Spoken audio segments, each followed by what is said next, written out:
This place was filled quickly. Everyone on the edge of their seats or on their feet already as we are underway for the 2023 national title game.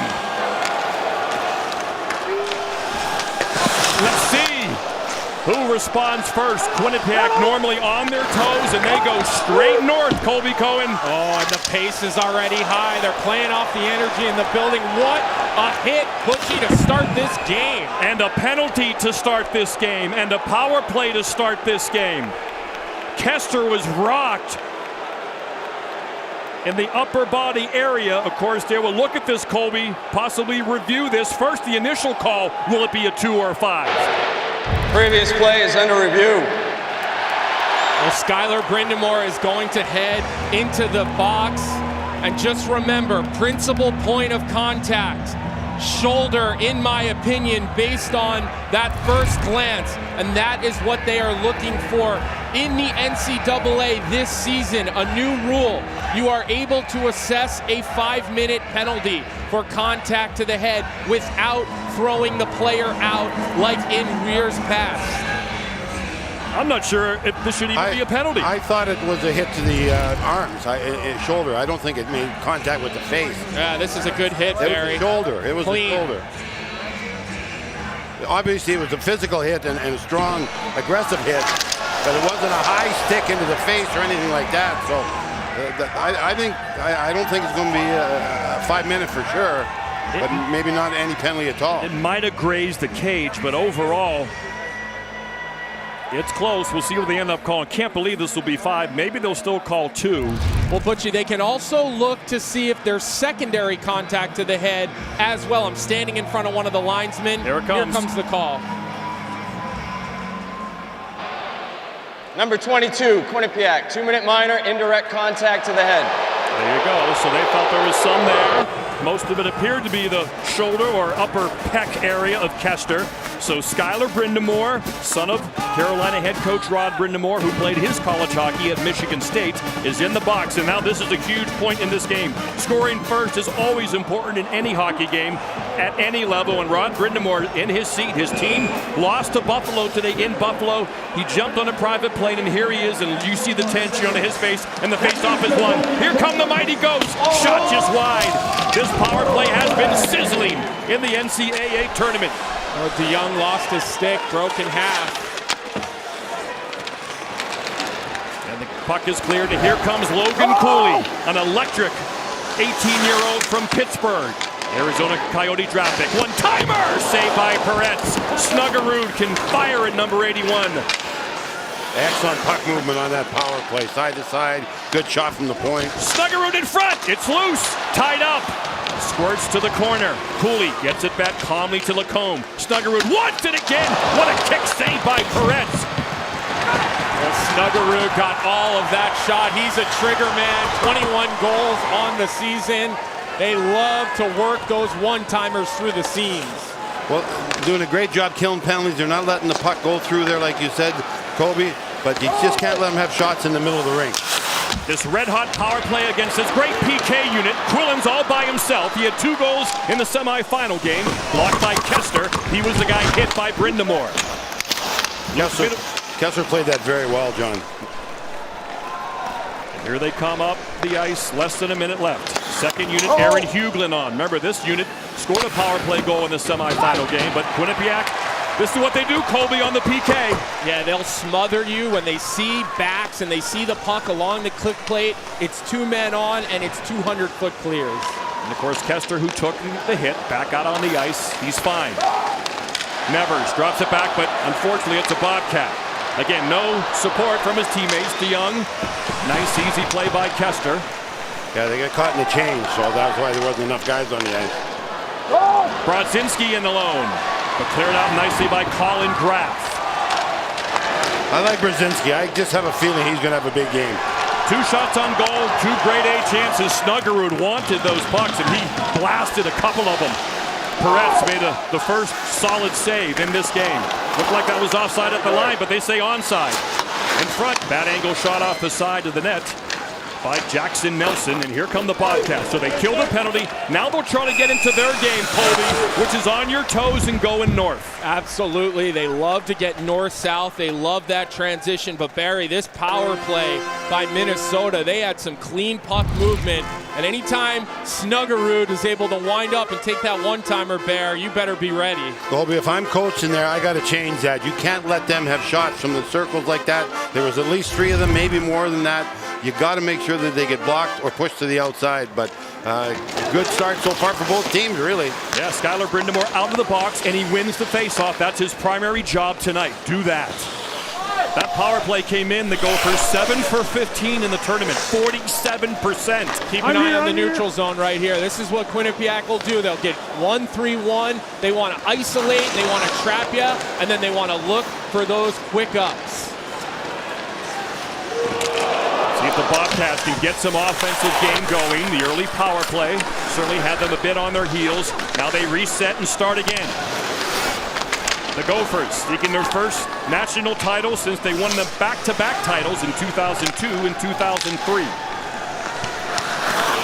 Quinnipiac has never won one in school history. They've been D1 since 1999.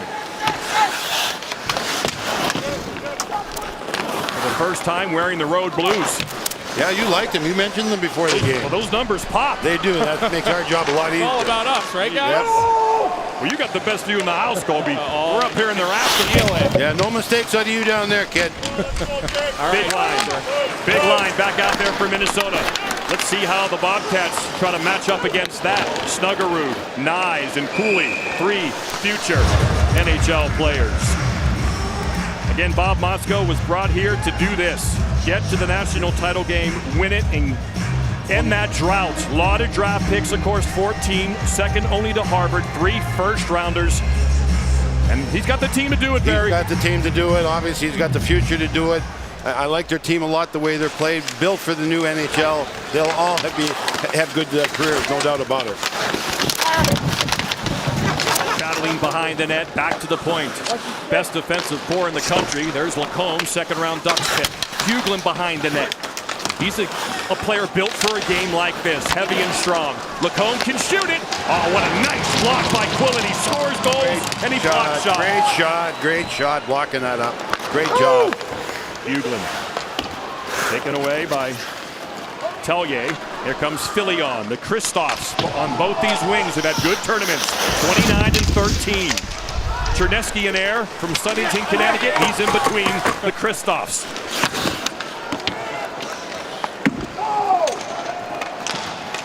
Jaden Lee dumps it in. Here comes Brodzinski. On the offside, stops. Chesley fires. Blocker saved by Peretz. Top of his crease. He's on his game early. Lee makes a nice play to Filion, who tries to get it out, and Quinnipiac is looking for a change. Yeah, good communication down below the goal line. You could hear the centerman yelling, head up, and Lee just flicks that puck over. Details, guys. That is what Rand Pecknold preaches to his team, and that is in all 3 zones. He's going to make the forechecker come in a little bit. Lee fans on the clearing attempt. Around the net, looking in front, open net, score! Another Middlestat! John Middlestat! And the Gophers score the all-important first goal of the game. They were very close to being offside. Let's see if they look at this and reverse this call. It was very close. What do you think? Oh, this looks like offsides.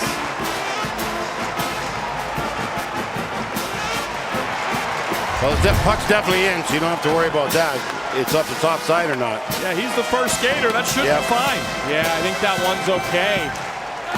I thought in real time it might have been offsides, but after seeing that first camera look, that's a good goal. Yeah, Jaden Lee was looking for the long stretch pass. However, it's picked off by Connor Kurth, the Lightning draft pick. He went around it, as you saw, threw it to the paint, and John Middlestat of the Middlestat family. Casey scored a goal today for Buffalo. Luke had 2 in the semifinal game, and now John. Eden Prairie, get on your feet. The Middlestat boys are having a week. They call themselves the Middlestat 3. Back backhand in front. Oh, what a great defensive play in front by Snuggerud to avoid a Bobcat chance. Now Bobcats have to regroup here. Snuggerud rips it, save. Almost went to Nyes on the rebound. You can't kick the rebound right there with a guy coming down the line, so I'm sure they're talking about that on the bench. Make sure the rebounds are taken care of away from the front of the net. Minnesota 21-4 when scoring first. So we talk so much about the top line of those two number ones and the second round draft pick. It's the fourth line who scores first. Always is, always is. Fourth line has a big night. Opportunistic play by 19-year-old Connor Kurth. Picked off that pass, went around the net, threw it in front, and John Middlestat, the freshman, gets his fourth goal of the year, and the Gophers lead 1-0.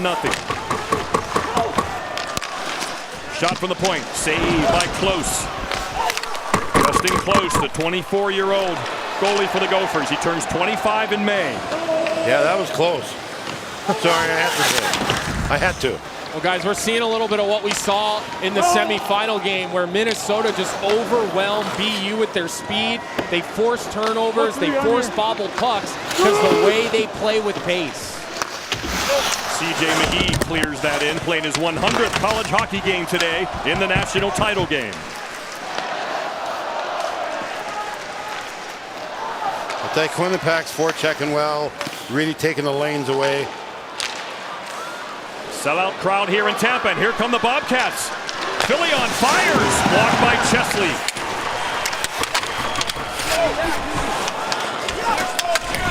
Tellier gets knocked. Whoa! Wrong play. That could have been 2 pit minutes very easily. Watch out! Here comes Pitlick. Great recovery by the Bobcats. Jacob Nordquist with the play, and here comes Tellier, but great back pressure by Lamb.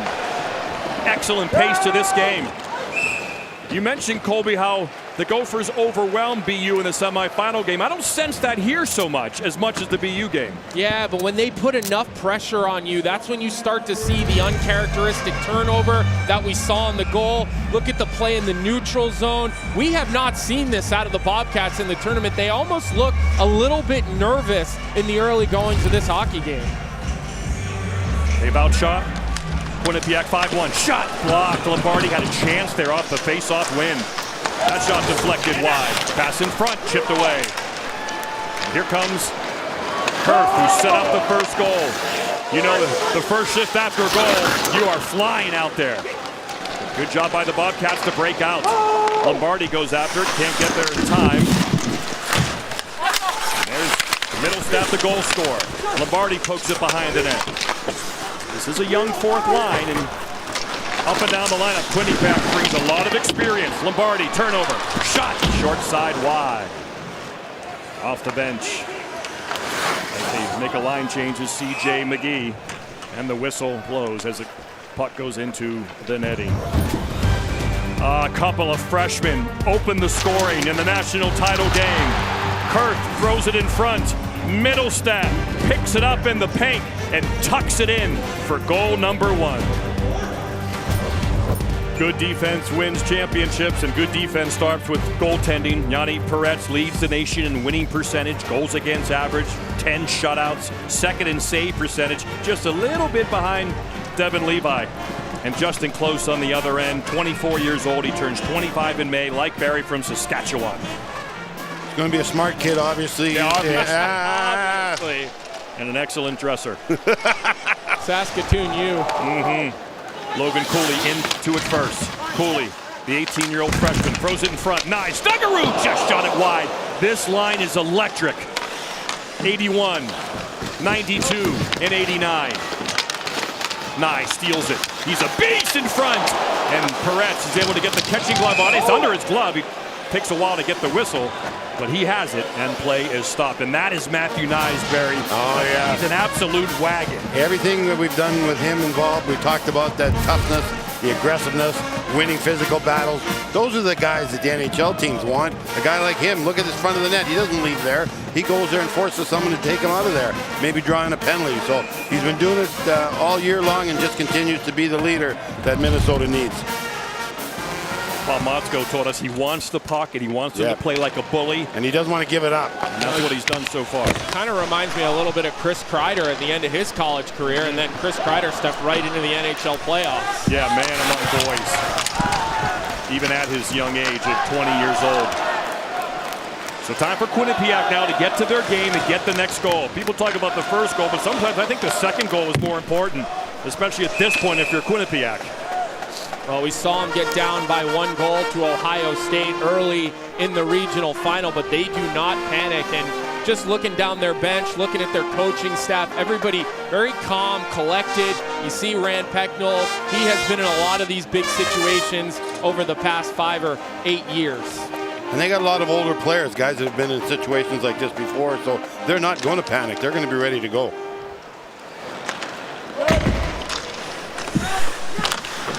Middlestat family is really going. Casey's playing really well for Buffalo. He's got 9 points in 5 games. And John, don't forget, he was a high draft pick. He was a first-round pick. Of Buffalo. Luke wasn't drafted this year, but he will be this June. They missed him, and he made the World Junior team. That's not bad. Chesley shot deflected, goes into the corner. Here comes Tellier. He's been good this tournament, 29. Chesley, nice play to turn away from the forechecks and makes an easy exit. This is going to be icing on Quinnipiac. So the Bobcats kill the early penalty. That's now 24 straight.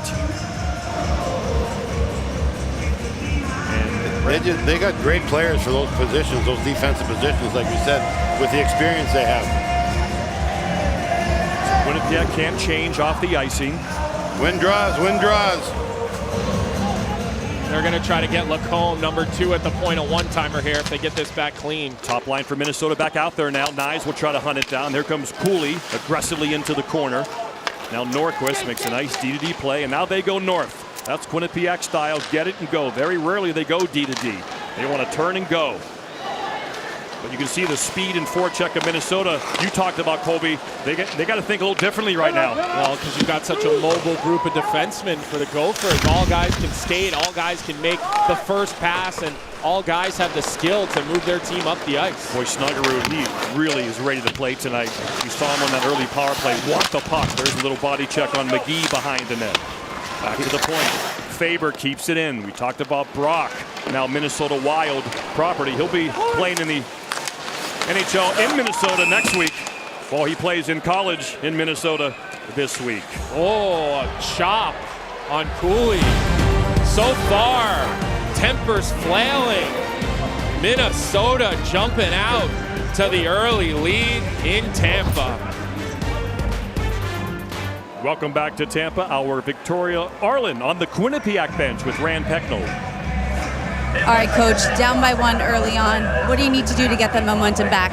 We need to play better. A little nervous right now. Again, Minnesota's good. They're coming hard. Obviously, that first goal, made a mistake. We got to move on from it. It's a long hockey game, but we need to play better. Good luck, Coach. Thank you. Guys. To keep things simple, certainly he's kind of reiterating what Colby said. Colby sensed some nervousness from this older team. And Rand almost sounds upset there, Barry. Like he wants his team to play better. We need to play better. Keep it simple. He wants perfection. He doesn't want mistakes in the neutral zone. And you think you'll see them really settle down and get going with their style. You mentioned what a week it's been for the Middlestat family. Casey scored today for Buffalo. Luke in the semifinal game from the point. Again, look over in the draft last June, will not be this June. Then tonight, John, the freshman, gets his 4th of the year as he really is hard on the puck in the dirty areas. And that's what a hockey family does. Well, then that's a hockey family. Yeah. They get dirty and they play hard and they do a lot of good things with their skill level and are going to have great careers in the NHL. Dirty and greasy like those Minnesota mullets. Time for the Bobcats to go. Haven't had a shot in a while. Almost 5 minutes without a shot on goal. Big line out there. Quillen, Graff, Lipkin. They need them to come through right now. Sam Lipkin, Colin Graff behind the net, but it's the Gophers who come out with it. Looking for this chip out. They can't get it. Good job, Johnson. Graff, shot, deflected, loose in front. Saved by Close. Graff turns and fires. didn't get there. And the Gophers get it out of danger. Great shift, great shift. Just their second shot on goal came 12 minutes in. Quality. First period. Quality. They can build off a shift like that, Barry. You get in the offensive zone, you'll win a couple puck battles, try to settle your guys down, and you sort of take a deep breath. You get into this game. The nerves are there, guys. I've been in this game. No matter whether you're jittery or not, as this one heads down for icing, you will feel those butterflies. There's Justin Close. We mentioned the Saskatchewan kid. 1.99 goals against. Just a real efficient, smart goaltender. Yeah, watch right here. Got great angle, square to the shooter, controls the rebound with his gloves, and then the guys come back and help him out. So total team effort defensively. You don't win all these games with both these teams without being solid in your own zone and checking people, and that's what they're doing right now. Great defense. Well, Rand Pecknold was hot during that last time out, guys. He's on the officials, the linesmen. The kid line's back out there for the Gophers. 3 freshmen with the offensive zone draw. Middlestat, the goal scorer.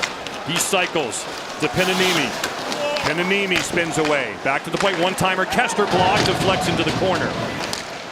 Bobcats once again under attack. Connor Kurth along the wall with Middlestat. Getting support from Pinanimi. Shot deflected high off the glass. So another good shift by the freshman. Some mistakes though. Holy jeez, I've never seen him make that many mistakes in 4 or 5 years. Yeah, Barry, we watched them in the regional, and that type of play right there, that goes right off of Friedman's stick and skate, and it pops into the slot for a free chance. Those are the plays that we have not seen the Bobcats make defensively. So they are taking the pressure right now, and they are just giving Minnesota too many freebies. Play better. That was Grant Pecknold's message to our Victoria Arlen. He wants this game to settle down, get some confidence, and start going. Still only down 1, though, here in the first. Here comes Legault's defenseman. Pass in front, deflected away. There was an opportunity, but the big offensive line playing some defense as Nyes has it. Hit by Brindamore. And Snuggerud has it. He's been flying all night long. Rims it around. Cooley's there first. Pass in front to Nyes. Looking in front for Snuggerud. Kester aggressively up. Kester looking for the pass in front. Brindamore has it. Here come the Bobcats. 2-on-2 with 2 Gopher back checkers, and 1 is Snuggerud. Snuggerud still out there. Chips it deep. He'll stay out. Nyes will change. Down he goes. Think he tripped over his own Bobcat teammate as Lipkin has it. Got to get out of there, and he does. Smart play there by Sam Lipkin. He's a freshman, 28 in blue, an important offensive player, but game very mature, very responsible away from the puck. McGee protects the puck, but Pitlick steals it. Lee around the other side to Graff, but aggressive forechecking by the Gophers continues in this game. They're playing fearlessly. Hit the linesman, so the Gophers couldn't make the play they wanted to. McGee chips it. It goes back to Peretz. He will cover up. Hey, for more information on college hockey, the Frozen Four, and all 90 NCAA championships, go to ncaa.com. Rand Pecknold said after their semifinal win the other night, "I thought Quinnipiac culture was on full display. That was just outstanding. Battle level was great. We won a lot of races. We won a lot of battles. When we got beat at times, we had second wave, third wave, good sticks on puck.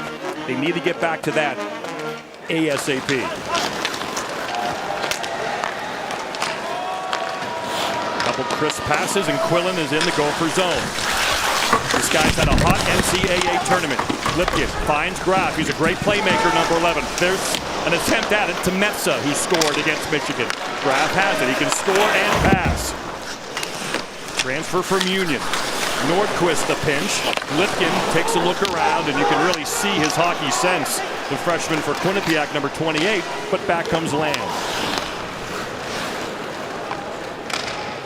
Brock Faber.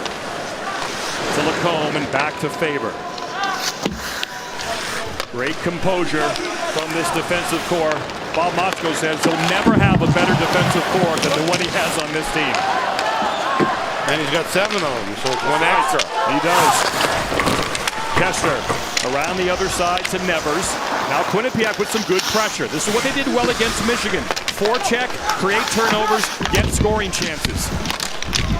Kristoffs are out there. Tellier and Filion with Chernesky and Air in the middle. However, the Gophers are able to get it out. Nordquist quickly north, which is what they want to do, but Filion can't handle it. And now the Gophers head the other way.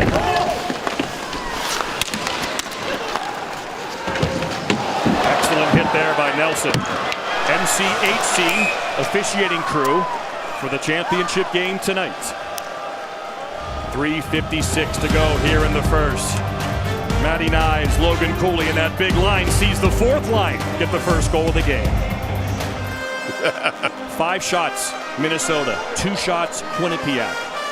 Not a lot of shots on goal in this game. Minnesota, none since their goal. Kind of giving Quinnipiac a chance to get back in this thing and tie it. It has settled down for Quinnipiac a little bit. But they got to get rewarded now, John. Right. Playing like this.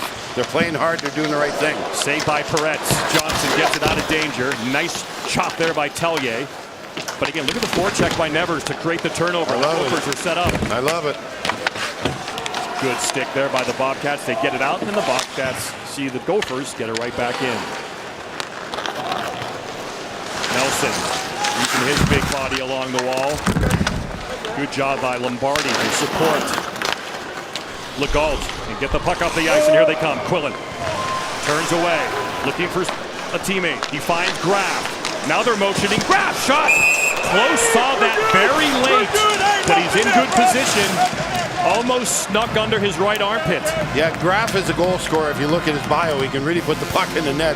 And you're going to see what happens here. Everything like we were talking about. Everyone have their job. No one's running around. But there's that 3 or 4 pat moves to the right and the equipment, and that opens up a lane. It doesn't have to be a 20-foot lane. It has to be like a foot thick, and that's exactly what it was.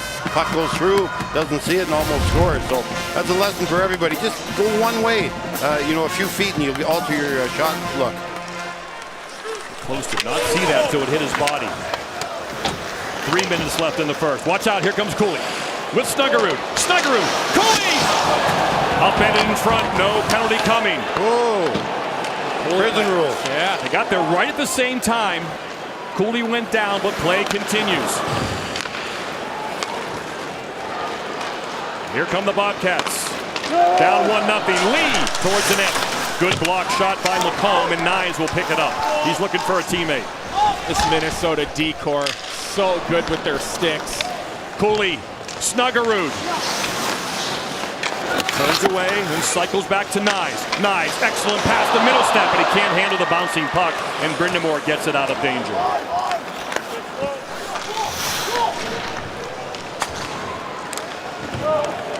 Lee off his skate to his blade, but he can't get it out. Watch out for Chesley. Nice fake shot, but a really good defensive play by the Bobcats. Maybe one too many moves. Guys, this Minnesota blue line, they just don't give up the red line. They pinch everything off. They get the puck up, and here's another transition. Huglin shoots it wide. Pitlick will get to it and send it back to Huglin behind the net. They teamed up for a sensational power play goal between the legs of Huglin and on the stick of Pitlick in their semifinal win. Chesley fighting off players in front. Just over 90 seconds left in the first. Quinnipiac will change off the dump in.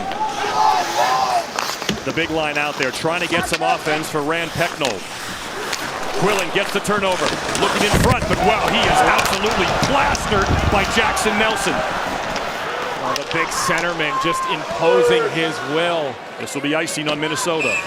That line for Minnesota, physical. And you go back just a few short minutes ago, a good opportunity for Cooley and Snuggerud, but what a back check by 15.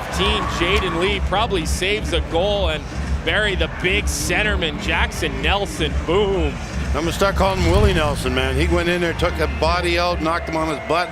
Puck's laying there, then take off the other direction. They were getting pushed around there for a while, so showing a little bit of aggressiveness isn't a bad thing. Yeah, Willie Nelson was known for different hits. Well done, buddy. Graff in front, never got to the net. Rebound, can the Bobcats fish it out? No, still loose. Gophers got to get it out of danger, and they do. That was a chance for the Bobcats, who are slowly getting back into this game now.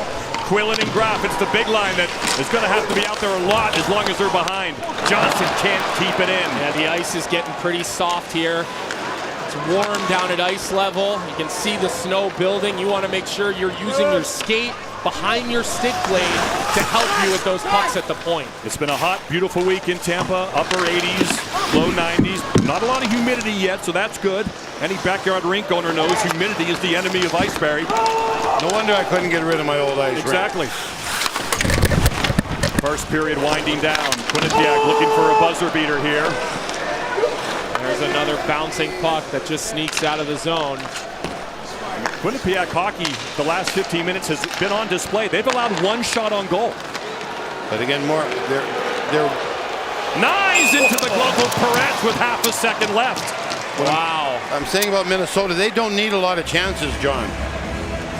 Yeah, when you've got a guy like Matthew Knies who can change the angle of the puck. Look how he just finds it and puts it through the screen, forcing Perez to snap that one out of the air. And Barry, you love this one by the Bobcats. You can't teach talent, and right there you're going to see why Minnesota's got a lot of goals. They have a lot of talent, and they almost scored another one. 2-0. It's going to be pretty tough to come back from that. Period will end when the puck is dropped. 20 minutes in the books. John Middlestat. Hockey royalty in Minnesota, Eden Prairie. It's been a good day for them. So far, 20 minutes.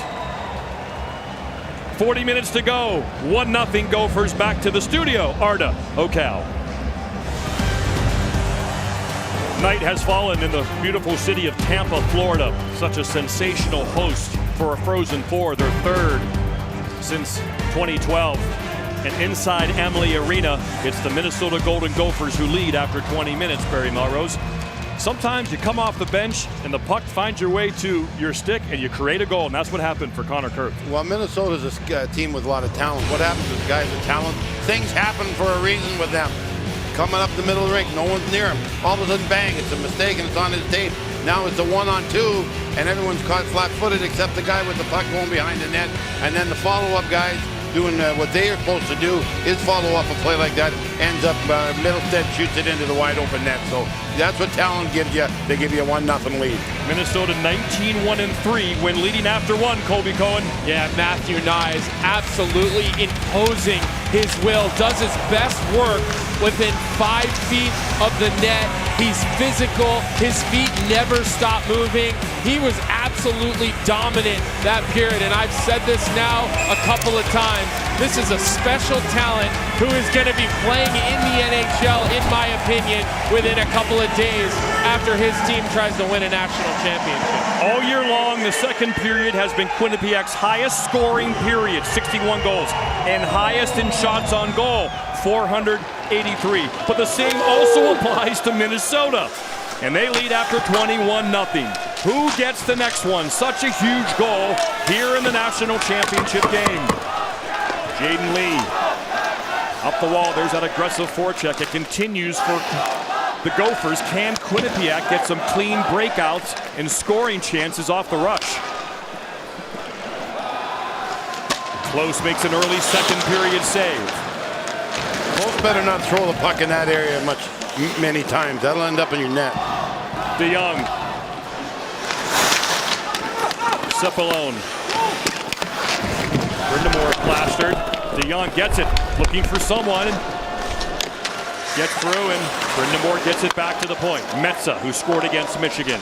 D to D. Back to Metza. Looking for a shooting lane. Can't find one. Minnesota does a good job of this. Oh, that's so good. Quinnipiac was trying to get their top line on the ice while that possession. Here comes Metza attacking, wrist shot. Saved by Close, couldn't tie it up. Looking for a back shot. Quinnipiac had 2 of those against Michigan. Almost got one there to tie the game. And a good start to the second period by the Bobcats. But back comes Knies, the wagon of a winger to the net. Shot by Snuggerud. His 4th shot on goal of the game for Jimmy Snuggerud. That leads everybody. Graff gloves it down. Here comes the top line. Lipkin. Here comes Cooley and Knies, 2 of the best in the country. Knies, backhand pass, intercepted. Here comes Cipollone.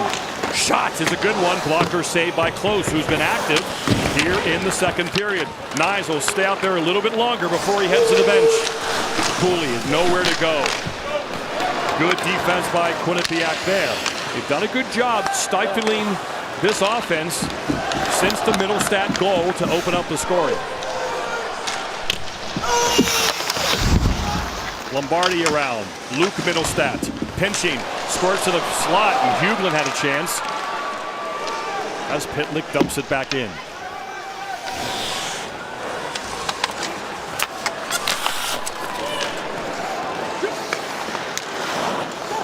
Tellier softly to the middle. The Bobcats can't quite figure out a way to get through this layer of Gopher defense. It's a little chess game we got going here between these two teams. Neither team's attacking for real, but they're in the right spot, and there's loose pucks up for grabs. They're winning them. So both teams are playing a lot like each other. Close to being offside, ruled onside. Tredesky in to forecheck with the Kristoff wingers. Can't keep it in, and the Gophers will get it deep. There's Connor Kurth, who made that interception and nice play on the Gopher goal. Back to the point. Thomas, D to D, is high and wide off the Lacombe blast. He got all of that one. A little high, a little wide, but that was heavy. He's got the best shot of the 7 defensemen that Bob Motzko dresses. There he is, Lacombe, the second-round pick of the Ducks, who lost in a shootout to the Coyotes tonight. Saved by Close. He has the Bobcats' attention right now.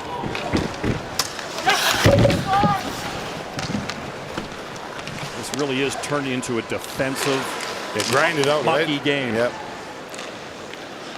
First goal, obviously. The next goal being scored is more important every minute. Right.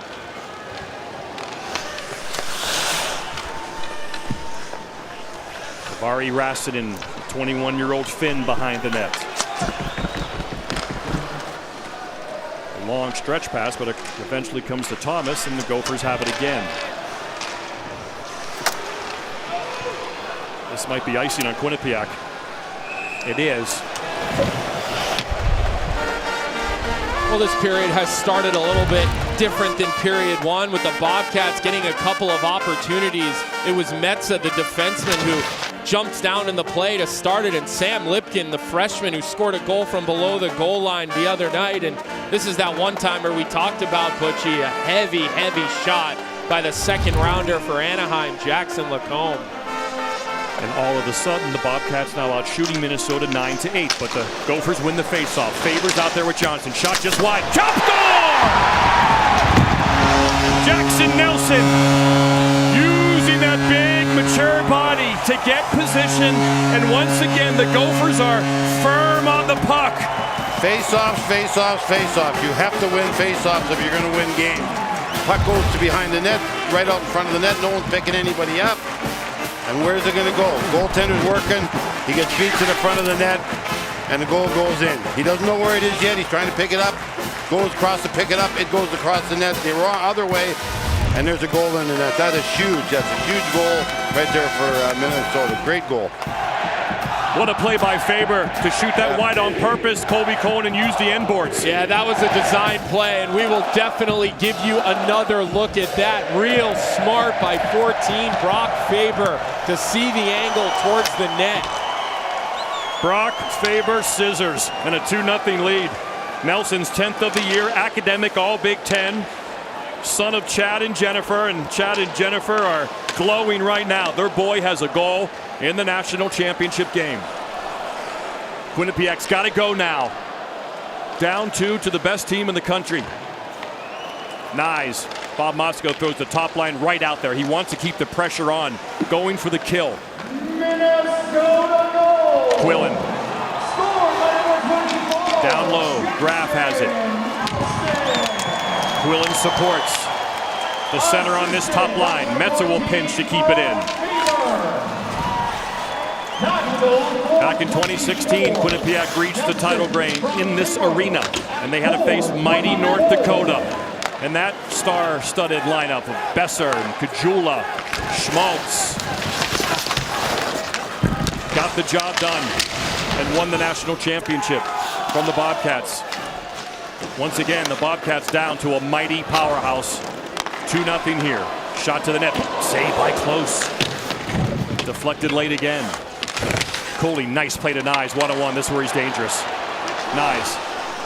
Excellent defensive play there by Nordquist. Huglin comes in now on the line change. Huglin to the net. Firm in front. Nyes. Nice play. Gets it back to the point to Chesley. Wrist shot blocked. Trickles wide to the net, and the Bobcats have room to exit.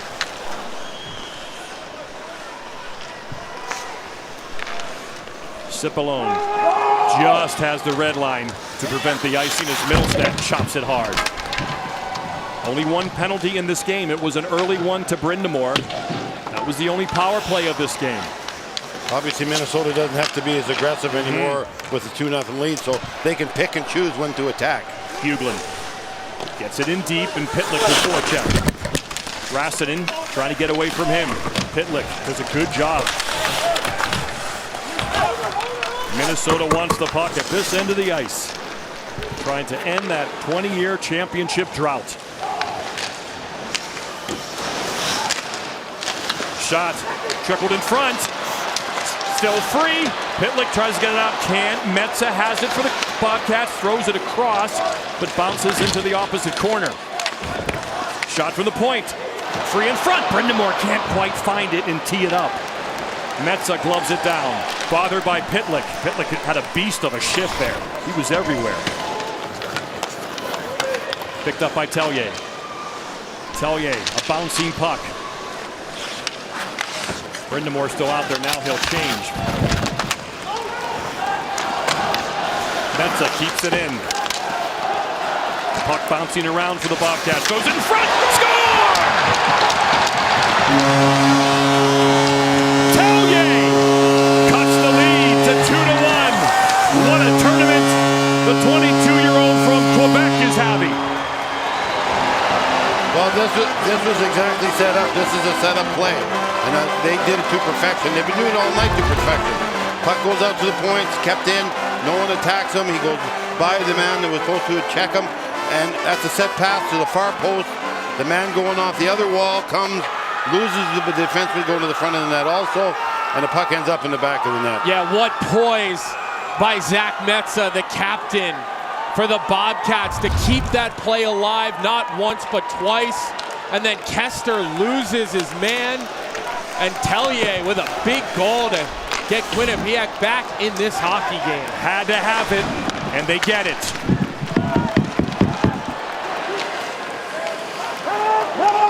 Nevers now chips it in deep. So at long last, the Bobcats get on the board. Now they have some life. A one-goal game. They haven't reached the midway point yet of the national championship game. As we're offside at the line, it's a hand pass. Take a drink and take a break. Minnesota looked like they claimed a clear advantage as Jackson Nelson gave them a 2-0 lead. But these Bobcats never quit. They're a surgical bunch. Hard to the net. All 3 goals bearing down. Well, they play for that shiny piece of hardware, and we've seen the action picking up in this period. First, the Gophers, watch the heads-up play by Brock Faber. Too many bodies in front. The lane is off the net, and so Faber, the future NHLer, with the smart off-net shot. Jackson Nelson with the tip, and look at the hookup between Zach Metsa and Christophe Tellier, and we sit at 2-1. Face-off one. DeYoung shot blocked in front. Brindamore wins the face-off. DeYoung now 2-on-2. Cooley trying to get around his man. Can't do it. The Bobcats snuff out that offensive chance, but this could be icing on Quinnipiac as it goes the length of the ice.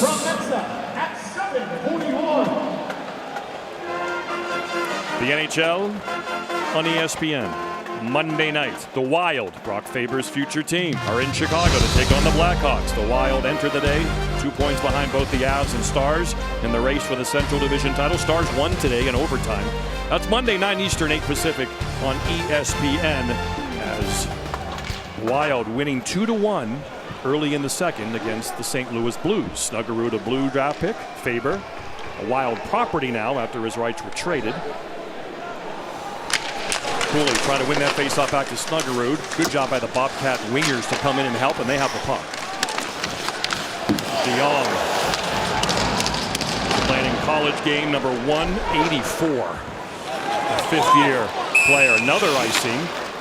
Another opportunity for the Gophers to get an offensive zone faceoff.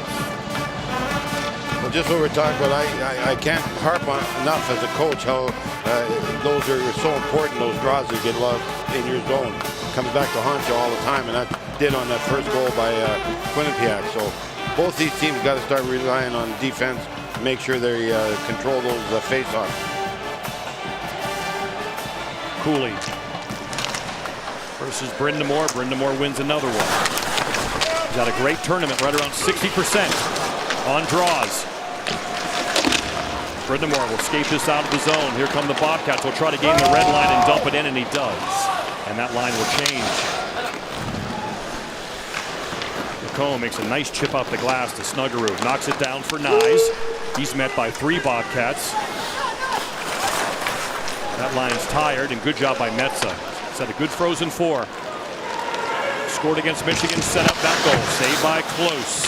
Steers the rebound to the corner. The Gophers will look to bring it out. Cooley's still out there. Going to need a change soon. Now he goes to the bench. He's only got half the game left, Butch. You got to keep him out there, man. Quillen now in the zone. The big line for Quinnipiac is out there. Comes outside. That'll be offside. Not called. Head up! Head up! Hughlin. Pitlick. He's a dangerous player in front. Cupid shot! Oh, no! Boy, that was grade A. Went over the net. Oh, Peretz thought that that went in. After he charged out, he had a moment where he hung his head, thought for sure that was a goal, and then all of a sudden, the sounds of the game must have told him otherwise, but this Minnesota team just continuing. Look at him. He thinks that's a goal, Peretz, Barry. Well, you're exactly right. Men attacking the net the way they are, the goaltender has to come out and play it. It's so lucky that didn't end up in the net, but everyone's doing that same play now, that backdoor play, getting a guy come down and score off that shot. Kurth now gets a shift with Pitlick and Hughlin. There he is, number 10. He was actually cut from the World Junior team that Rand Pecknold was the head coach of for Team USA, and he set up the first goal to Middlestat. A little extra fuel for this one for sure. They'll do that. They'll switch Kurth and Lamb throughout the game, the third and the fourth line wingers. You were on that early, Colby. Now Hughlin goes over the boards. Jackson Nelson's out there. He got the second go for goal. Lee under attack. Nice backhand play to start the breakout for the Bobcats. Another good pass as they come up the ice. Can't quite control that one was Lombardi, and they have to give up possession.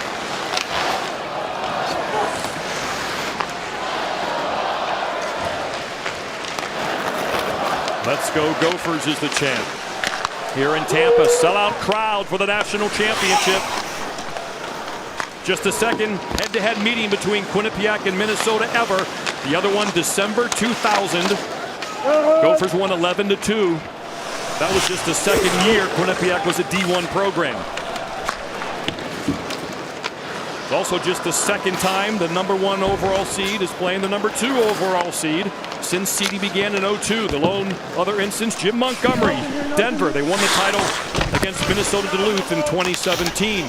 Chris Montgomery now coaches the Boston Bruins, who are trying to They're doing pretty good. I hear they're having a heck of a year. Set a single season record for wins in a season.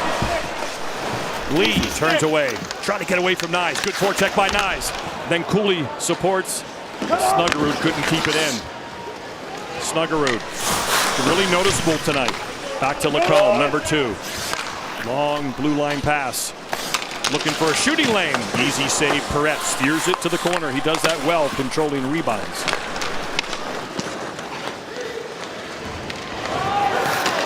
Minnesota scored the first 2.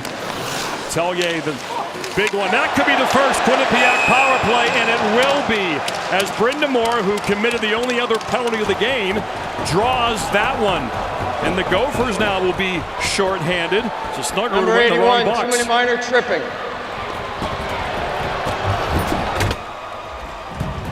Jimmy Snuggerud between the skates of Brindamore, and the Bobcats will have a chance to tie the game. Jimmy Snuggerud's dad, Dave, was an All-American Gopher, former NHL player. He's in the box, 2 minutes for tripping. Great chance for Quinnipiac to feel good. Boy, Nikki's feeling good. Wow. Oh, that's okay. She's focused. Yeah, she would not be. She's focused on the game. That was good. She's a field hockey athlete from Duke. I believe that. Yeah. All-American. So Bobcats' chance now to tie the game on the power play. They got their best players on the ice. Here comes Lipkin, the freshman. He can do it all, number 28, Coyote 7th-round pick. Metza to Graf. He's their most dangerous offensive player, but Metza can't handle the pass, and they got to regroup. Yeah, this power play has a number of different options. Graf and DeYoung, 11 and 10 on the flanks. They'll look for the big one-timers, and then Brindamore, he will be on top of the goaltender. They enter easily. Brindamore with it. Back to Graf. Bothered by Nelson, but steers away. And the Bobcats are set up now in their structure. Metza. Graf is open. Shot tipped. Oh, excellent chance in front by DeYoung in that bumper position. Here comes Nelson shorthanded. Metza, he'll turn and change, and 4 fresh penalty killers for the Gophers to step on the ice. Here comes DeYoung, the 5th-year senior. They're entering easily. Graf has it,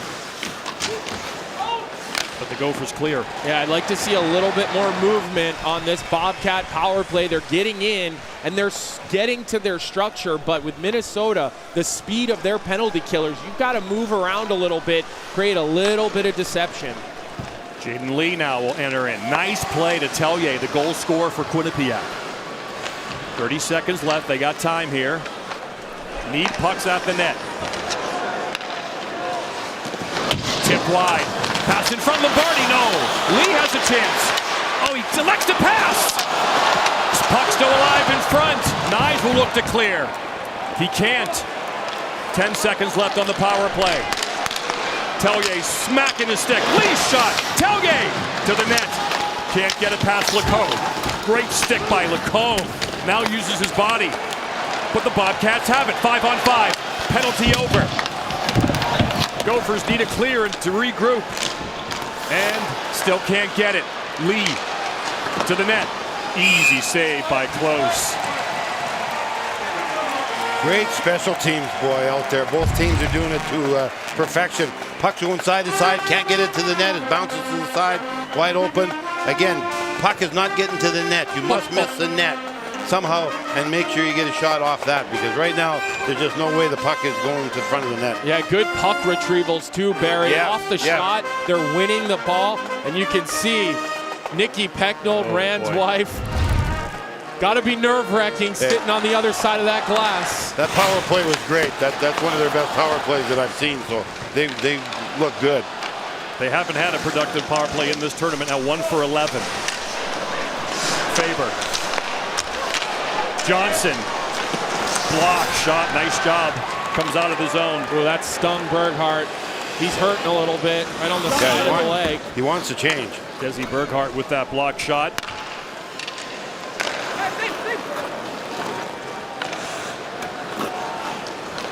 Here comes Cooley. Can't beat the 1-3-1, but doesn't turn it over. Now he does almost. Don't want to see passes like that against this team. Shot by the glove, but it's wide. Berghardt got a lot on that one. Now he'll finally get that change he wanted after the block shot.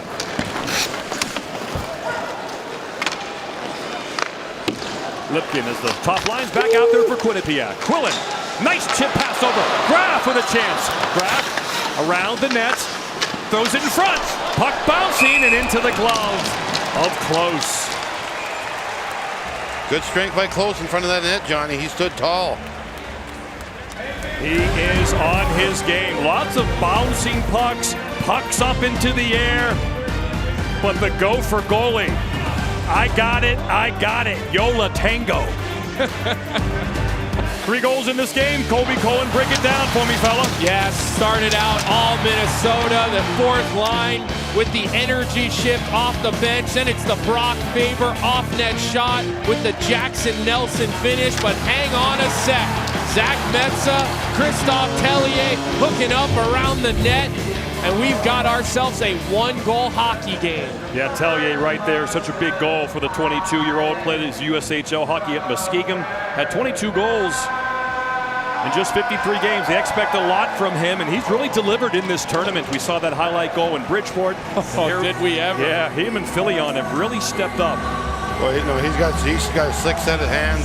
He's got guts. He pays the price, and he's a finisher. So he is going to score a lot of goals. You're exactly right. And give Rand Pecknold credit. He changed this lineup in the regional championship game to put Berghardt on the second line, Tellier back to the third, and it has paid dividends. Just need one more dividend. Yes, they do. Nevers. Shot just wide of Peretz. Johnson keeps it in. 2-1 lead, late second. This is where you lean on that great defensive core.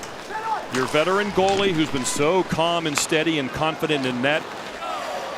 Defense is going to win this game at this point for the Gophers. I like the way both teams are playing. They're both playing hard, smart hockey. Metsa, good stick there by Faber to send that into the netting.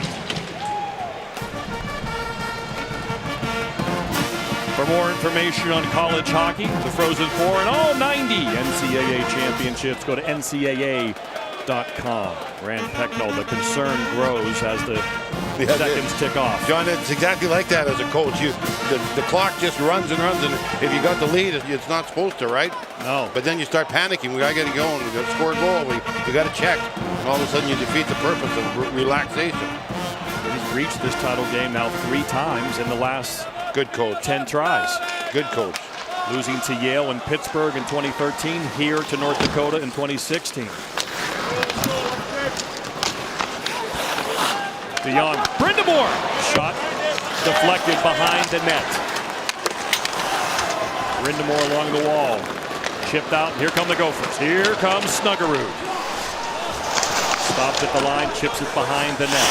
Rassinen is there, bothered by Nyes. Beautiful play by Rassinen to avoid Nyes and begin the breakout. Here they come with Brindamore, attacking, bouncing, using the reach. Watch out, DeYoung! Oh, what a block shot by Lacombe! And here comes Nyes, galloping, trying to get around Legault. Can't do it. Good job by that Quinnipiac defense. Nyes, shot into the glove of Peretz as Connor Kurth was looking for the back of the net. How you win games, John? Well, you got to give up your body a little bit, and that's exactly what you saw here for Minnesota. Puck goes out in the slot. Lacombe comes out, takes it right in the guts. He doesn't care. I'm going to do anything it takes tonight to win this game. Yeah, and see how both those teams will be willing to give up their bodies. Yeah, that's an offensive thinking defenseman too, just selling out. Pass in front, Kurth! Oh, another block shot, and Peretz is there to cover it up. Boy, Connor Kurth is everywhere tonight, number 10 for the Gophers. Yeah, he's played a little bit on the third line, a little bit on the fourth line. Right now it's Hughlin just winning a battle behind the net. And this is why the Gophers are so good, because they've got 4 lines full of players that can hurt you. Chesley tees it up. Peretz, where is it? It's over there to Cipollone, who gets it out. You're going to find out about who the coach believes in on his bench pretty soon.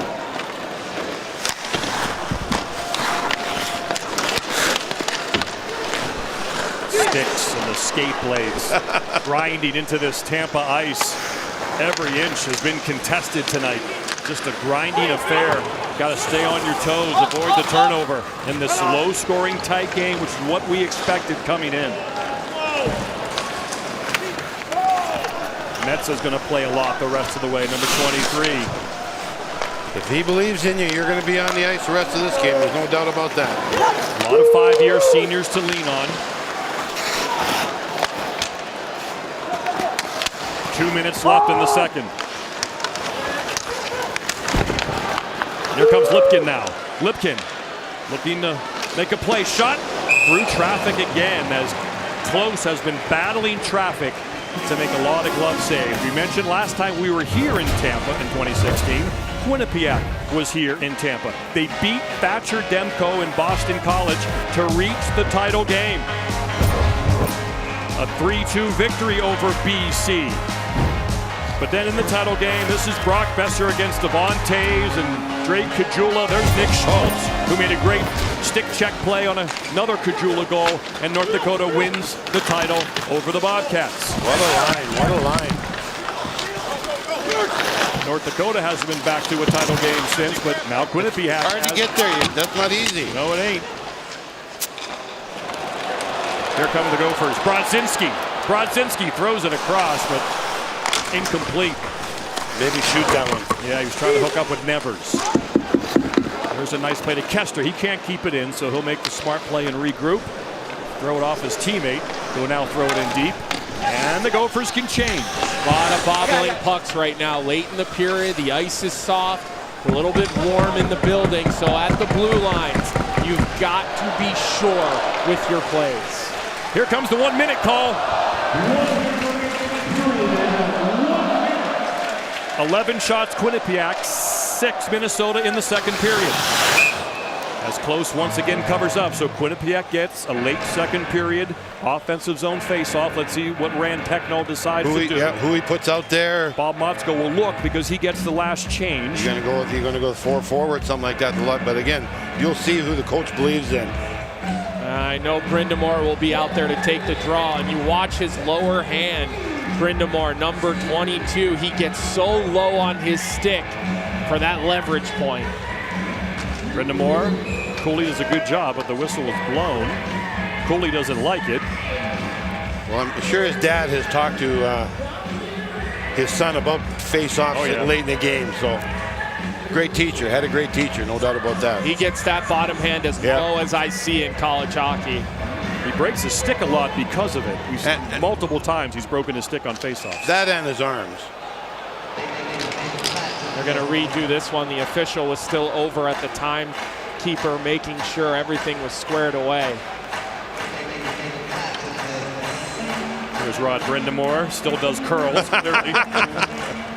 Couple thousand probably. In better shape than half of his players in Carolina. Rod the Pie, watching his son play in the national championship game. We mentioned Rod played at Michigan State. Had a big year for the Spartans his 1 year of college hockey. His son is down 2-1 to mighty Minnesota. 20 minutes and 25 seconds away from a national championship. They're up by 1. Quinnipiac trying to beat the buzzer here in the second. Rassinen to the net. Just wide. Watch out for Nyes. Here comes Nyes. Can't get around Rassinen. Good play by number 2. Yeah, you got to be patient as a defenseman when Nyes is coming down on you. Make him get himself to the net. But the defense for the Bobcats. Jacob Norquist just standing up. Excuse me, that was Rassinen just following him to the net, keeping his body position. That is how they teach you to do it. What hockey we are seeing here tonight. A 1-goal game in the national championship game. And look at that record after 2 periods for the Gophers. Back to the studio. Take it, Arda. Tension rising in Tampa. The start of the third period, moments away. It takes smarts to win a championship, Barry, and this is smart. Exactly right. You win the draw. That's what you have to do if you're going to win big games. Right there, you saw puck goes to the front of the net. Nobody can pick it up. Goes into the corner, and then a goal is scored. So excellent job. But again, it all comes with the winning and losing draws. So that's going to determine who wins this game. Small things like that. With Barry Melrose, I'm John Butchergoss. Colby Cohen between the benches for maybe the final 20. Colby, what do you think will be the difference in the final period? Well, both teams are going to want to stick to their structure. They're here for a reason. Obviously, the Bobcats used to being ahead at this juncture of a game, but it's got to be all hard plays at the blue lines. You got to be thorough. You got to be sure. But 20 minutes is a long time. I think we're going to see a lot happening in this third period. Minnesota seeking their first national title since winning the tournament in back-to-back seasons in 2002 and 2003. Can you take this? They lost in their most recent championship appearance versus Union in 2004. Bob Motzko brought here to revitalize his program. Things got kind of flat. Attendance was down. Went to the Big Ten to start kind of a brand new chapter in their program's history, but now they are cooking. Sellout barns, exciting players, and a chance for their 6th national championship in school history. In their 13th try, 5-7 in title games coming in. Quinnipiac seeking their first national championship. They weren't D1 until 1999. This is their 3rd trip to the title game in the last 10 Frozen Fours. What a play by Lipkin between his legs to Graf. Graf has nowhere to go. Tries to keep possession till his teammates get down the ice. Johnson keeps it in. A good layer there by Brzezinski. Nice crisp pass.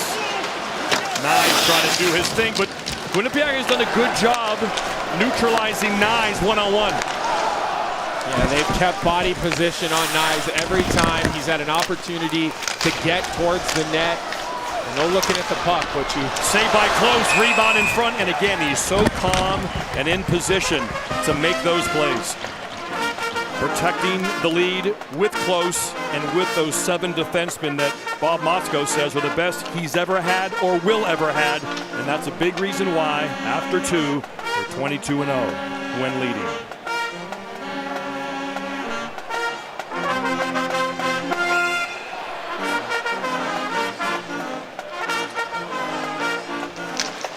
Face-off, won by the Bobcats. Shot deflected over the net. Lots of deflected shots, lots of block shots, a lot of pucks in the air that Close has had to fight off, and he's done a good job of that. Yep. Here come the Bobcats. Lombardi has it. Tries to get around Chesley. He can't. Lombardi has it now, though. Back to the point it comes, and the Bobcats are set. Lee has room. Wrist shot saved by Close. Tomorrow on ABC, there's an NBA doubleheader on the final day of the regular season. 1 p.m., Hawks, Celtics. Celtics are locked as the number 2 seed in the East. 3:30, LeBron and the Lakers take on the Jazz. NBA countdown 12:30. Both games also stream on the app. Guys, this late in the game of this magnitude, face-offs in the offensive zone. Huge opportunity. Face-off won by Chernesky in air. Lee looking for a lane. Shot! Save! Rebound! Oh, what a play by Faber! What a defensive play on the dirt. Step was Cipollone, but Faber, stick on stick. Those hard plays that Andrew Raycroft talked about. You gotta bear down around the net. And the Gophers have done that offensively and defensively tonight. Well, again, to get back to winning draws, losing draws, that's going to be a big part of this 3rd period. Both teams look like they're pretty good, but I'll tell you, Minnesota has looked very, very strong the last couple draws they won. Quinnipiac on their toes. And as the minutes tick away, they'll slowly have to take a few more chances on the pinch-ins. Stick to their structure for the most part. But they need another goal in this game. Gophers don't have to score one to win. Kester. Erased. Jacob Nordquist, the 25-year-old Swede, gets it out. Go! Top line for the Bobcats out there. Quillen, Lipkin, and Graf. Good job standing up the blue line there. They do that very, very well.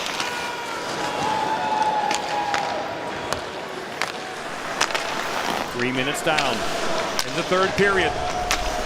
Next year's Frozen Four in St. Paul, Minnesota. Penalty coming up. The mighty Gopher power play is going to get a chance to extend their lead. 7 for 16 so far in the NCAA tournament. That's going to be a hooking penalty that Rand Pecknold does not like. Is that a good power play when you're talking about numbers like that? Quinnipiac-Meyer penalty. Quinnipiac-Meyer penalty. 2 minutes, hooking. Didn't see a lot on this. Let's see Skylar Brindamore, second He wants to go right to the monitor, and he'll watch our replay with us as Cooley comes down. You know, they haven't really called that all game, and you saw the stick of Brindamore get in on the hands, but for the most part, those have been looked the other way. Big opportunity for the Gophers. It is a hook by the book. He got him on the wrist. So now let's see if this mighty PK unit can kill these two and get back to business of trying to tie this game. The Gophers, meanwhile, a power play goal right now would be huge. Again, 7 for 16, best in the tournament. Enter the zone just onside. Back to Lacombe. He's got a bomb. Snuggerud's got a bomb. Cooley has it. He's the playmaker, trying to extend his point streak to 17 straight games. Lacombe fires, save, rebound is loose, but again, Peretz, much like Close, calm around his paint, and he covers it up. Great passes, puck going side to side, making the triangle, making the box move. That's working very well. The goaltender's getting screened, which is good, but he fought through traffic there and ended up making a very good save from the point. I like the ability to one-time pucks by the Gopher power play. A lethal skill if it can be executed properly. First shot on goal in almost 7 minutes for Minnesota. They win that draw, now they're good to go. Lacombe, wow! Oh, nice block shot there. Burghardt selling out, limping to the bench. That still hurts. People don't believe that hurts. It bothers you big time, that slapper. That's playoff hockey, baby. Burghardt goes to the bench. Nice stick work. Now here they come short-handed. Lee, the defenseman, will chip it in and chase. He needs to get back and retreat. Here come the Gophers now. Snuggerud. Backhand pass across for Pitlick or Huglin. Huglin back to the point. Brodzinski, only one shot so far on this mighty power play. Off the bench. Pass down below. Huglin around the net, looking. Almost looked like he was thinking about the Michigan. He was. Brodzinski can't find a shooting lane. He would like to tee one out. No arms in the air. Play continues. Power play winding down. Huglin was looking for Middlestat, who had 2 goals against in the semifinal game against Boston University. Kester. Power play winding down. Pitlick is open in front. Oh, what a poke check by Peretz. Huglin throws it across. 5-on-5 hockey. Brindamore's out of the box. Quinnipiac fans want a penalty. Where's our hook? They don't get it. You hear the boos. That's from the Bobcat Nation. Yeah, I think that's the right no call as this one makes its way down for icing. But what a play by Yaniv Peretz. Heads up. Look at the active stick to take that one off a Luke Middlestat stick, and Desi Burghardt laying out, Barry. You love that this time of year. Well, that's winning and losing. Who's ever willing to do that night or shift after shift is going to win this game. It's going to be hard slopping in front of that net and in the corners, but you got to do it if you're going to win a game like this. Victor Chernesky in there will take the faceoff and win it. Back to Metza. He's out with the big wingers. Graf and Lipkin. Shot! Rebound in front. Chernesky in there getting some time with Graf and Lipkin. Graf back to the point. Rasinin shot deflected again. High off the glass. Lipkin in front. The puck is loose, but Pitlick gets it out of danger. Here he comes on the open ice with Brodzinski.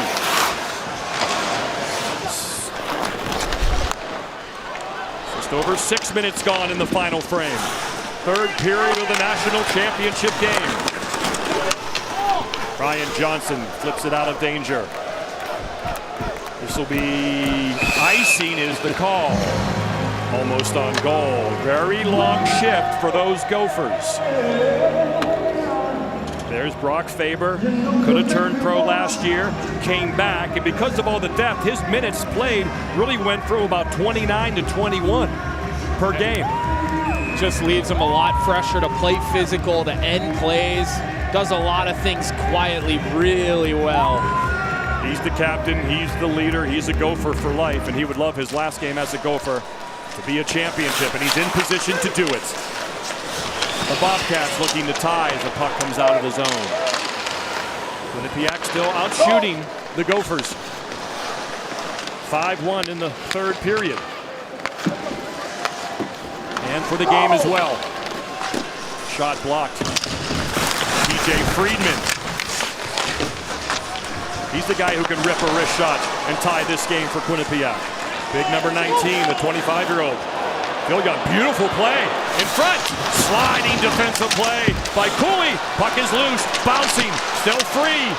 Out of danger and unable to keep it in at the blue line. Christoph Fillion. This is a get the puck to the net, get bodies in the net, and try to get a greasy one. But here comes Knives. Denied beautifully by Metza. Snuggerud back to the point. To the net. Blocked. And here comes the Bobcats. Right now, Rand Pecknold got the lines in the blender. Lombardi out here with Brindamore and DeYoung. The best players, as Barry mentioned, will play the rest of this game. Stacking lines, making sure you a dangerous offensive player out there every shift the rest of the way. Huglin gets it out of his feet and onto his stick. Gets it in deep for a Pitlick with forecheck. Perez, nice play around to DeYoung. Battling up the blue line. Hand-to-hand combat here in Tampa. These two teams are playing for a national championship as Lombardi dumps and changes.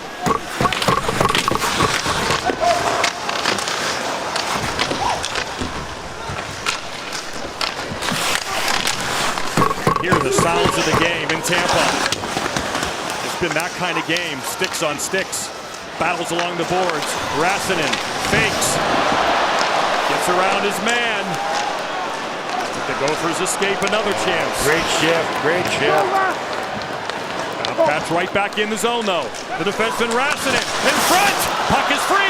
Lipkin tries to fish it out. It's under a Gopher. Bobcats have it. Look out, shot just wide. As close again, has a Bobcat in his face. Rassinen wide. Rebound on the other side, but Jackson Nelson is there with the defensive play. Get it out of your end, guys. Get it out of your end. Just finally did. Middlestat will get it deep, high off the glass and into the netting.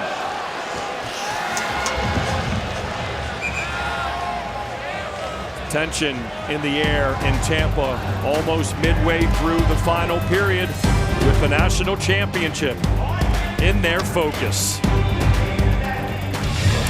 Excuse my bellicosity, Barry, but this is your kind of hockey. You got that right. Both of these teams are working their butts off, finishing checks behind the net.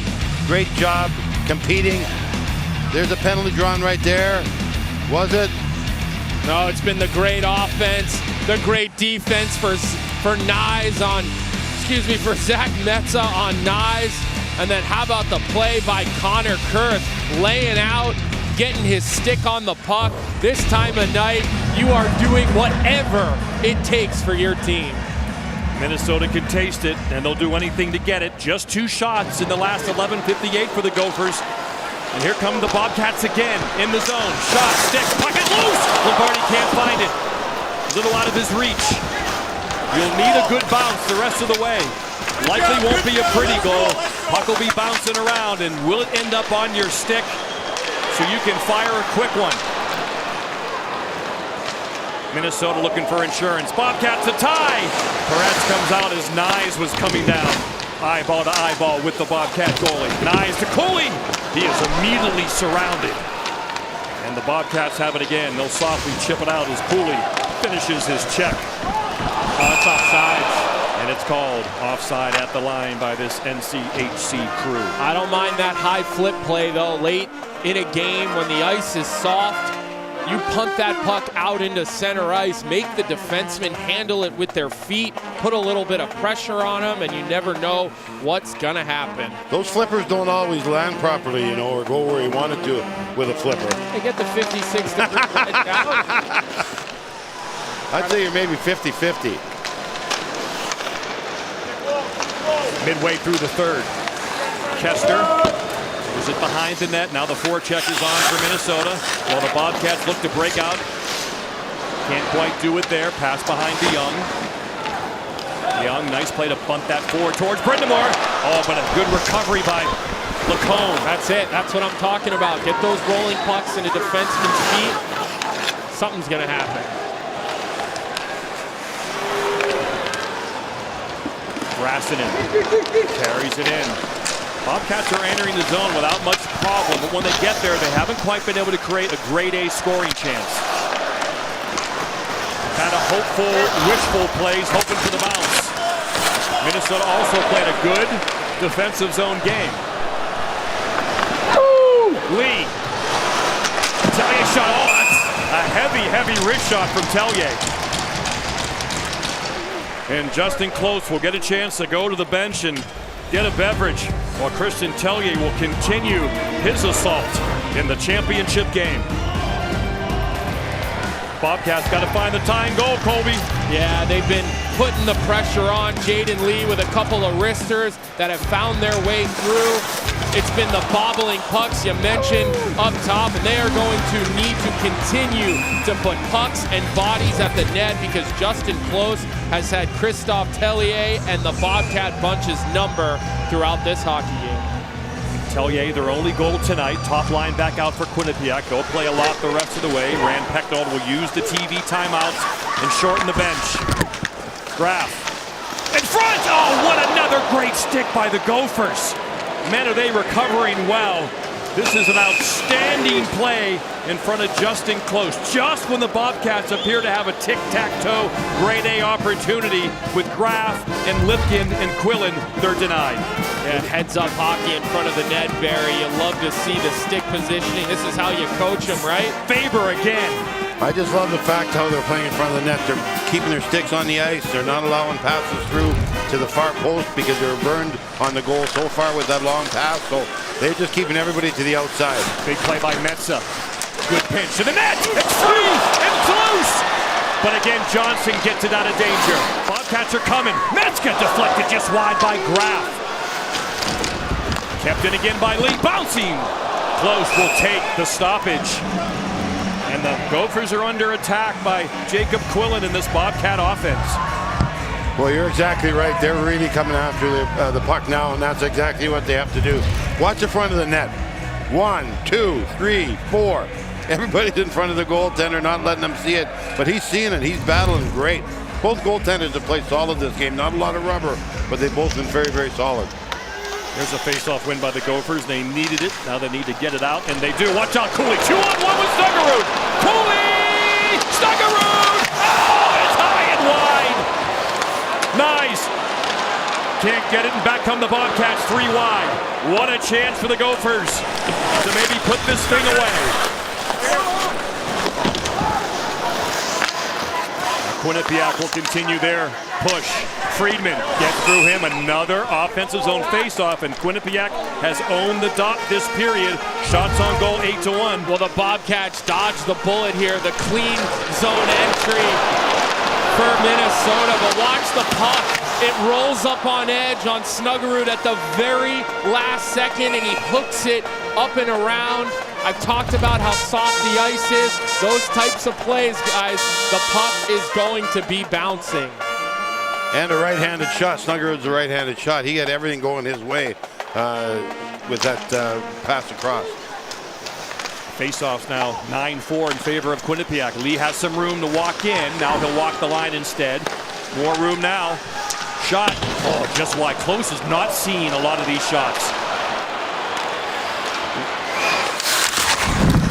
Kurth will try to chase it down, but Lee has it.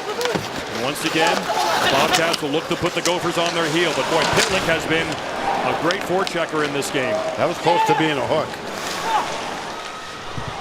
I think that's offside. Yeah, the officials are on it. Delayed, but it's cleared by the Gophs, so play continues. The whistles might be over. Lombardi.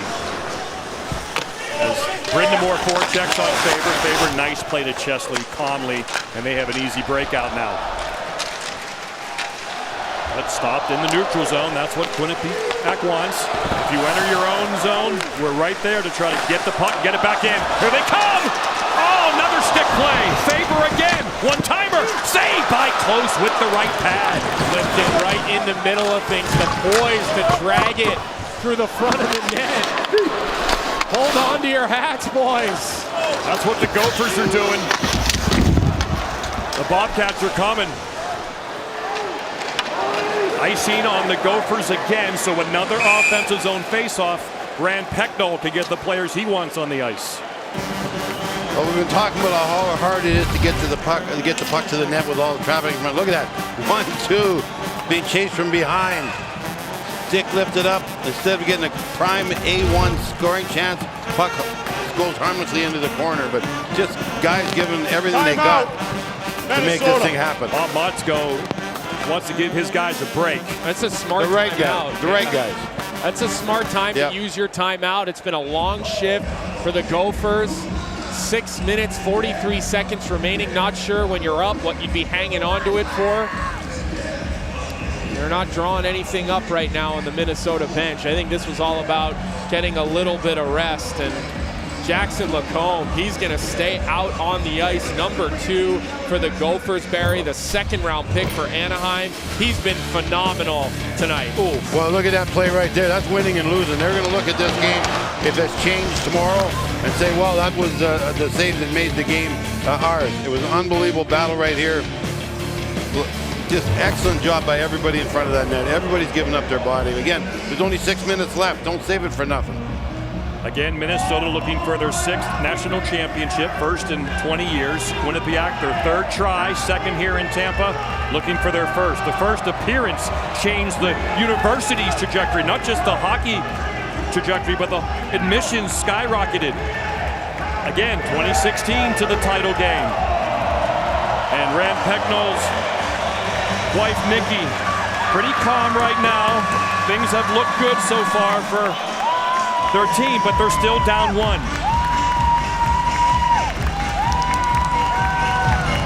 can tell the fans are confident. They know they've seen their team do it before. Metsä to Johnson. Johnson trying to get away. One-timer! DeYoung's got a big shot, but it doesn't get through. Bobcats would love to draw a penalty here. They've had the puck most of the time. Oh, what a play by Johnson to step up. Turnover behind the net and deep. DeYoung will go after it. Brindamore gets to it first. The hot Tellier is out there as well with this line, as Johnson has it. DeYoung has a man behind Metsä, however. Here's Johnson to the net. Tipped. Oh! Just over the net. 6 minutes to go. Brodzinski. Oh, what a play. Another turnover in the neutral zone. Collision behind the play. Delayed offside. So the Gophers must exit. They're going to change anyway. Lipkin back in the zone. Time is ticking away on the Bobcats. Approaching 5.5 to go. This is going to be another icing on Minnesota.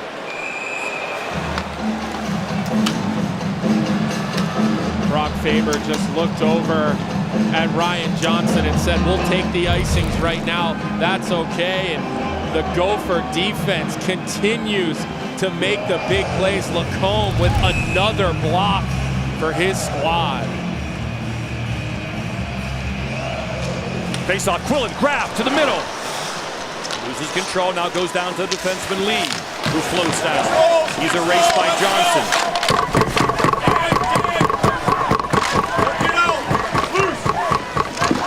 Grinding on the wall. Gophers come out with it, 2-on-2.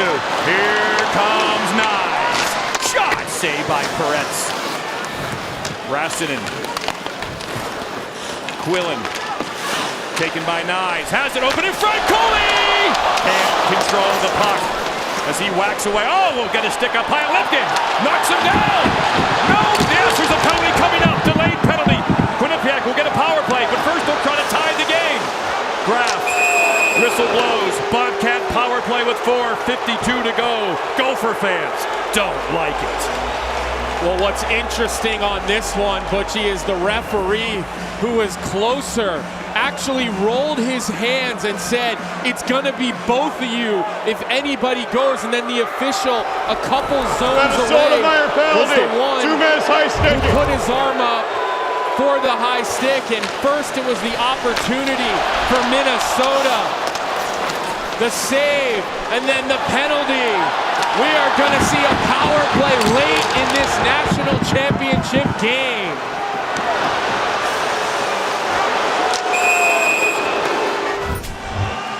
His coach told us, Bob Motzko, that Logan Cooley, he likes to cross the line. He's got a lot of fire. Maybe his temper got the better of him here. I'm a very quiet man, and I certainly saw maybe 4-on-4, not a power play for Quinnipiac. So Minnesota, yeah. I think that could have easily been even. So now 2 power plays apiece. That part of the game is even. Quinnipiac will now try to tie the game at 2-2. Again, they've been the better face-off team here in the third. It's Jackson Nelson against Skylar Brindamore. Brindamore wins another. Maybe Colin Graff will do something, number 11. Shot! Never got through. DeYoung had a chance right between the hash marks, but it never got through. As that defense, Colby's really collapsing on close. Yeah, nice play there by Ryan Johnson, and that's what you're seeing. Johnson in favor. The 2 defensive stalwarts for this Gopher team. They're going to need to block a lot of shots on this power play. Less than 4.5 to go. Quinnipiac looking for a grade A chance. Congesting close. Close the door. Brindamore has room. He'll go back to the point. Metza, one-timer. DeYoung. Shot! There's Graff, but there's close. Guys, the Bobcats have been working that bumper player, which is DeYoung, so well between the hash marks. There they use him as a decoy. The puck gets pushed through the seam, and that was as good a chance that they have had in this third period. Once this penalty is over, then we'll be in pull your goalie land as well. We'll be close to that time. No chance for Filion to find a shooting lane. There's Tellier. Nice, nifty pass. The hot tournament scores are out there for Quinnipiac. Can they tie the game? On the doorstep. Can't get it through. Close is able to cover up as Quillen whacks away. Quillen, Tellier, Filion have been tournament tough, and they were out there at the end of this power play. Well, it's been all Bobcats late in this hockey game. A couple of looks right on the doorstep, just hacking and whacking, and this is the one I was talking about. Wow. What a save. And I like this move by Rand Pecknold. He's going to use his timeout, and he'll get a chance to get his top power play unit back out on the ice for the final 30 seconds here. And Barry, a power play, you're probably looking to draw something up, right?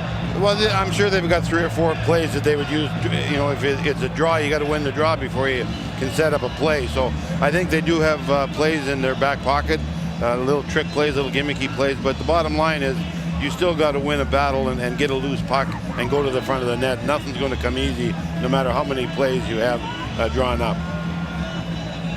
A great third period for Rand Pecknold and Quinnipiac. They've dominated the Gophers. 12 shots on goal to 4. Now he's trying to use the last 36 seconds of this power play, give his #1 unit time. If they're unable to convert, there'll be less than 3 minutes left, and then the next step is when do I pull Yanni Peretz? We got to think Brindamore will take this face-off as the #1 unit comes back out, but important here, your wingers got to be on their toes to help at all costs on this face-off. Oh, the goaltender. Wow. Yeah, he's going to come Wow. out. So the extra attacker is on. We're 6 on 4, 3:28 to go. Pecknold is a riverboat gambler. We saw it in the tournament last year against Michigan, and he's going to try it now. This is a huge gamble. Minnesota can ice the puck and score a goal. But now they're set up. One-timer. Oh, what a block by Faber.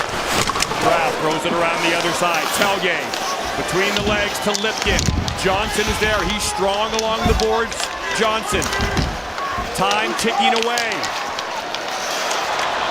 Puck to the point. Graff is open, but an excellent stick. Logan Cooley about to step out of the box with an open net. We saw what he did in the semifinal game against BU with 2 empty netters. Graff has it. Power play over. 6 on 5 as here comes Cooley. Graff better shoot it. Let's go!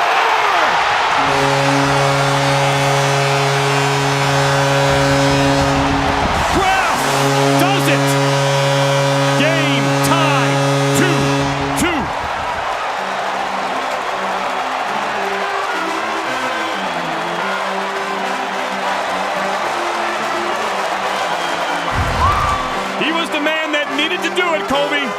They're looking for Colin Graff to step up and make a big play.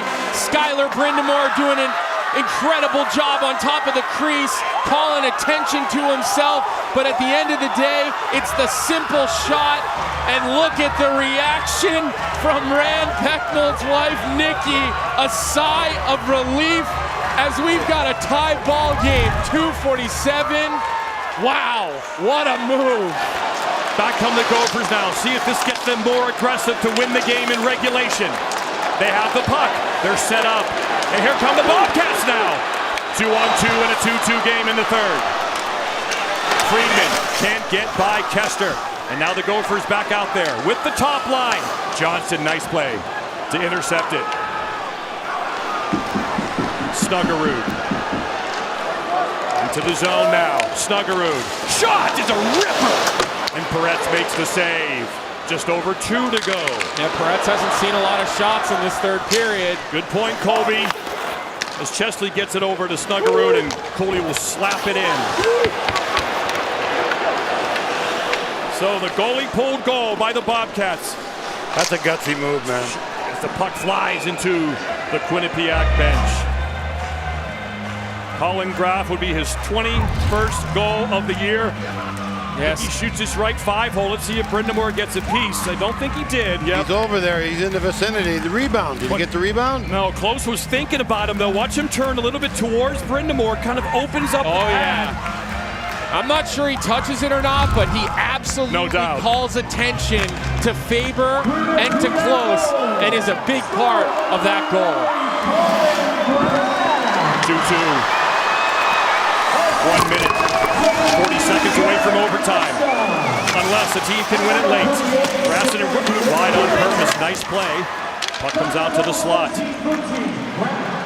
Here comes Huglin. Just onside. Here comes Pitlick. He's been a good gopher today. Chips it back, but it comes out.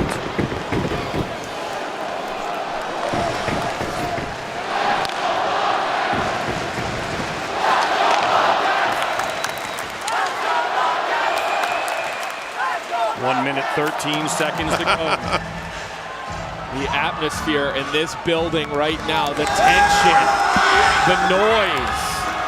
Both teams' fan bases going at one another. This is what college hockey is all about.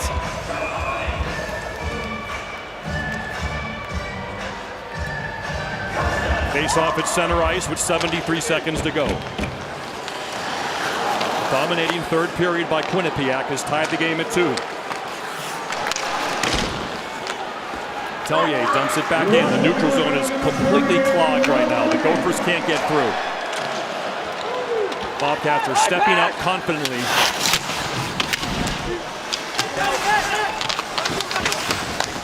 Back to the point. Faber's got a chance here. Just stays in. The puck was on the paint. But Quinnipiac will skate it out with some numbers, heading north. That's going to be icing. That's a mental mistake with 35.6 to go. Yeah, Tellier didn't quite get the red line and got a little excited. Neither coach has a timeout left. Nobody able to draw anything up here, so you're just going to rely on your skilled players here to make a play. Haven't had an overtime national championship game since 2011. Scott Sandelin's Minnesota Duluth Bulldogs won that in overtime. Saw Scott here this week at the Frozen Four. Going to have some hip replacement surgery in the next couple of weeks. The Bulldog coach, we wish him well. Gophers have it. Can't get anything on that. And now the Bobcats come the other way with less than 30 seconds left in regulation.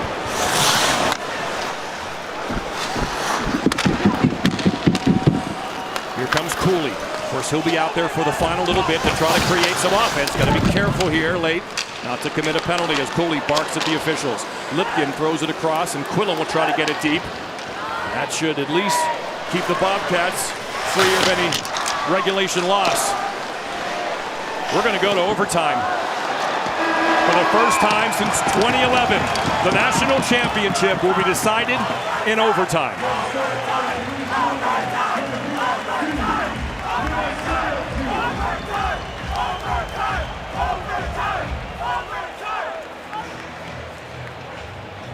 And Colin Graff was the difference maker the Bobcats needed. He was their best offensive player and gets his first goal of the tournament when it was needed the most. Arda, we got overtime, baby. The national championship game has gone to overtime. The Quinnipiac Bobcats, after a thrilling and dominating third period, tied the game on the stick of Colin Graff. And now the national championship will be decided in overtime. Since 2000, it's happened 4 times. First time since 2011 when Kyle Schmidt brought the Bulldogs a national championship. Colby Cohen scored in 2009, and Grant Petone scored that overtime winning goal for the Gophers in 02. All right, Barry, what's going to decide it? Simplicity, winning a draw, getting the puck out along the wall, doing the ugly things. It ain't going to be a pretty goal. It'll be an ugly goal, so get ready for it. It's going to hurt your feelings. Colby, you've been there, man. You've done it. What's it like as these players begin overtime? Exciting. That is the word that comes to mind. You want to be the guy who makes the play. You got to want the puck on your stick, and everything, as Andrew Raycroft said, has to be hard and towards the net.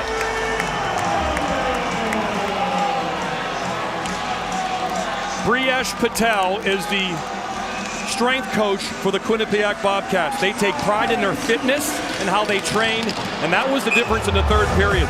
This is a fit unit. Some people call him the best strength coach in college hockey. And let's see if they can carry that over with Jacob Quillen and the rest of the Bobcats here in overtime. Bobcats win the face-off as they won most in the third period. Pass complete. Lipkin has a man in front. Shot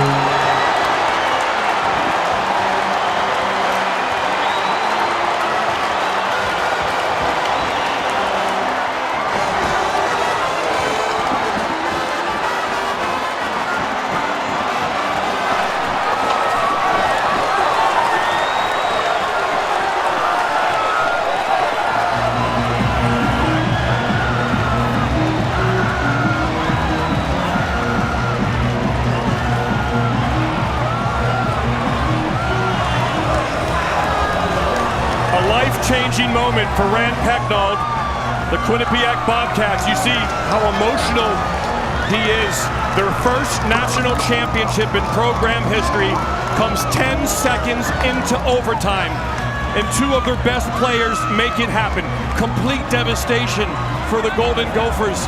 Complete elation for Rand Pecknold. You can see tears in his eyes. He's finally done it on his 3rd try. And now he'll shake the hands of a devastated Bob Motzko, who perhaps was hanging around just in case there was a review. But now Motzko shakes his hand and shows the great sportsmanship. These Bobcat players, we talked about their fitness and their training. It carried over into the first 10 seconds. What a backhand pass from Lipkin to Jacob Quillen, who produced Barry from the drop of the puck in Bridgeport. He kept producing. Well, don't forget, Colby Cohen with the winning coach. At long last, Colby, he gets it done. Well, Rand, you made this program Division I in 1999. Nobody's won more games than you in the past 10 years. Now you're going to hang that banner at your home rink. What does it feel like for you right now? I'm just trying not to cry. I don't think I can do this. Just proud. Just awesome. Sorry, I can't. I need a hug. Give me a hug. Well, look, this is a great moment for your team. An incredible comeback win. You told us how close you are with the seniors and the leadership group. How much love do you have for this Bobcat team? Just an awesome group, awesome culture. You know, I saw a bunch of our alums on the way over here. I bumped them in the hotel. Like, it's just, you can't put a value on what we just did for Quinnipiac University, what these boys did. It's awesome. The winning goal. You see the play happening. Lipkin makes the pass to the front of the net. Quillen, another one. What was going through your mind during that play on the bench? It's all Joe Dumais. Joe Dumais has that's his play, and it worked, and we got a natty. Well, congratulations, Coach. You're a national champion, Division I hockey coach. Now go celebrate with your team. All right, thank you. Great job, Colby. For all those Bobcat alums like Devon Taves. Remember, Taves won a Stanley Cup in this building, in the same locker room the Bobcats used for this game tonight as the number 2 seed.